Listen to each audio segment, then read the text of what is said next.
I'm Elsie. Welcome to my channel if you're new here, or welcome back if you've been here before. Today I'm going to talk about my March readings, what I'm currently reading, and then the TBR that I currently have planned for April. Before we get started though, if you're currently reading something or you have a recommendation, drop it in the comments below so I can maybe add it to my TBR.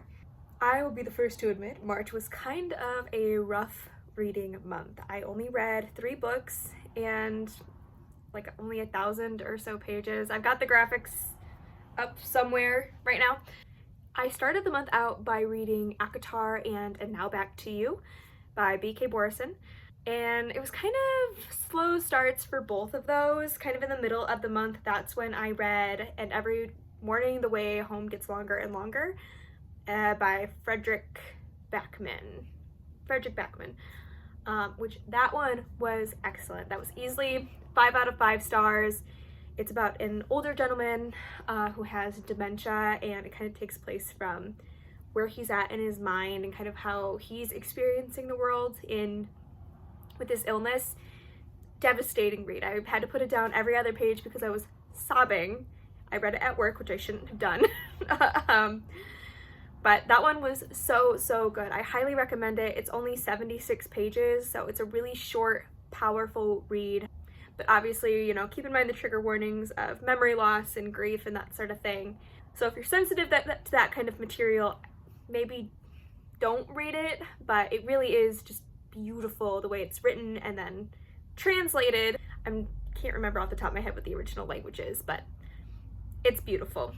Now, ACOTAR, A Court of Thorns and Roses, I'm way behind with what's popular, so my friend lent me that one. I thought it was a really promising start to a series. I know that a few things have been spoiled for me, and so I know that certain things that happen in the first book go a different direction in the second one. But I thought it was a really promising start. I thought the ending was really good. Our main character, Feyre, has to undergo all of these trials in order to save her guy that she likes, Tamlin. So that was really interesting how they did all of that, and I really liked the ending specifically. So I'm excited to read more. I'm excited to learn more about her sisters and her family.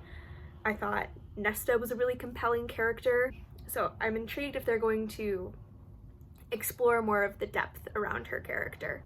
And then the third book that I read this month was And Now Back to You by B.K. Borison. I've read one other book by her. I read Good Spirits. Finished that one in early February.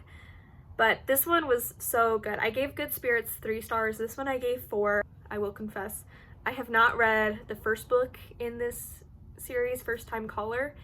I didn't think I was missing anything. The characters from the first book do show up in this one, kind of as side characters, but I feel like I don't really need to know more. I know they're co-workers to the main couple, Delilah and Jackson, in this book, so I felt like I got the same amount of enjoyment that I would have if I had read the first book first.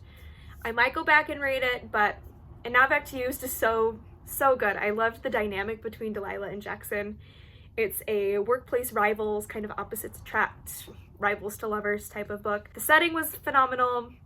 I thought the pacing was really good. The ending was okay. I feel like it was very expected, but I don't think that's necessarily bad in a book like this, especially when you're just kind of reading it for comfort and entertainment. I don't need to be shocked all of the time about what's happening or super blown away. I thought it was a perfectly fine ending to a really nice romance novel. Okay, now to what I'm currently reading. My friends and I, we've kind of been loaning each other books a lot recently, and so one of my friends lent me the Mindfuck series. I am currently 124 pages. Now this is all of the books bound together, so I'm on book 2 right now of the 5. I'm liking it so far. It's really fast-paced, so I am excited to see where this one goes. Now this is the one that I am super excited about reading. I just got to part 2. I am 270 pages in, but this is just, it is a tome. It's huge, but I'm really enjoying it so far. It is about this group of friends in college. One of them, some drug dealers, are giving him and his mom a hard time, and they're threatening to hurt his mother. And all of his friends are like, well, we're gonna help you, obviously. And one of them has the bright idea of using this journal that is in the library of their school called the Enoch Crane Journal. And in there, there's the instructions on how to summon a dragon. The dragon being King Sorrow. They managed to summon this dragon. The caveat is that he needs a sacrifice on Easter, or else he's going to kill them instead. So it kind of goes, every year it switches who has to choose who dies. So at the beginning, it's Arthur, the main character, who has to choose who dies, and obviously he chooses these drug dealers that are giving his mother and him a hard time. And then it goes to the girl that he likes, Gwen. Then she has to choose somebody to die, and it goes through all of the friends. But the reason I'm reading it right now is because it takes place throughout the entire year, but the king demands a sacrifice every Easter. Easter was over the weekend, and I brought this book on our little Easter vacation that we took, and I'll probably be finishing that within the next week and a half. I'm kind of a slow reader. I see all these people reading like 15, 20 books a month, 100 books a year, and I'm like, oh my god. Honestly, the 3 books that I read in March, that's kind of on par for me, but I have a feeling this is going to be a really good reading month. You know, King Sorrow is really compelling, and that's going to be finished really quickly. The Mindfuck series, you know, that is just incredibly fast-paced. I'm definitely going to be finishing that within the next week as well. The rest of the books that I want to read this month, I have Tell Me I'm an Artist by Chelsea Martin. This one, my boyfriend had got me a while ago, and it's been sitting on my shelf and sitting on my shelf, and other things have just kind of been pushed in front of it. But I'm finally going to read this year.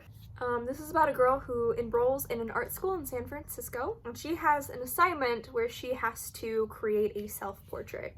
And what she decides to do is recreate Wes Anderson's Rushmore, but she's never seen the movie, so it kind of is navigating the assignment, her own artistic identity, while also kind of just navigating different classes, not like classes, but the class structure at the school between the kids who are very wealthy and her who comes from a more modest, poor background. So I think this will be really, really interesting. I love Wes Anderson, and so I came for the Wes Anderson. Hopefully I'll stay for the writing. And then the other book that I have on my April TBR is the next book in the ACOTAR series, A Court of Mist and Fury. This is on loan from my friend who has basically the whole series. So I am super excited to read this. You know, this is all kind of in anticipation of the 6th and the 7th book coming out. I want to be part of that. I want to be part of the hype. I want to read these and, you know, be ready for the 6th and the 7th when they come out finally. So this is the next one that I'm going to read. I have a lot of high hopes for this one. I have not read the summary on this, but I know that it will follow Feyre going back to the Spring Court with Tamlin, and I know there's another character in here, Rysand. If I'm mispronouncing that, somebody in the comments please tell me. Rysand, I know he's also going to be there too, from the Night Court, so I'm very curious how all of this is going to happen. That's pretty much all for this video. Thank you for watching.